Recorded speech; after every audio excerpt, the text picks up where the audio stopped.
சற்று முன் வெளியான தகவல், அரசு பள்ளிகளுக்கு பரந்த உத்தரவு. வங்கி கணக்குகள் எத்தனை இருக்கு?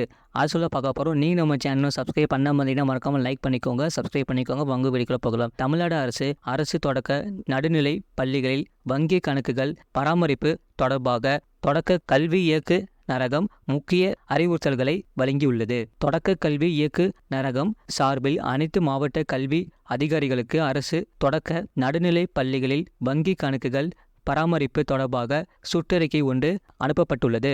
அதில் ஒருங்கிணைந்த பள்ளி கல்வி திட்டங்களுக்கு ஒரு வங்கி கணக்கும், பொதுவாக பள்ளி பயன்பாட்டுக்கு ஒரு வங்கி கணக்கும் என 2 வங்கி கணக்குகள் மட்டும் இருக்க வேண்டும் என்றும், வேறு வங்கி கணக்குகள் இருந்தால் அதை முடிவுக்கு கொண்டு வர வேண்டும் என்றும் தெரிவிக்கப்பட்டுள்ளது. அந்த சுற்றறிக்கையில் தமிழ்நாடு முழுவதும் உள்ள 31,336,000 தொடக்க நடுநிலை பள்ளிகளில் ஒருங்கிணைந்த பள்ளி கல்வி திட்டத்தின் கீழ் பல்வேறு நலத்திட்டங்கள் செயல்படுத்தப்பட்டு வருகின்றன. இதற்கான நிதி ஒதுக்கீடு செலவினங்களை மேற்கொள்வதற்காக ஒன்றுக்கும் மேற்பட்ட வங்கி கணக்குகளை பள்ளிகள் பராமரித்து வருவதாக தெரிவித்துள்ளது. இந்த நிலையில் நிர்வாக சிக்கல்களை தவிர்ப்பதற்காக வங்கி கணக்குகளை பராமரிப்பு தொடர்பாக வழிகாட்டு நெறிமுறைகள் தற்போது வழங்கப்படுகின்றன.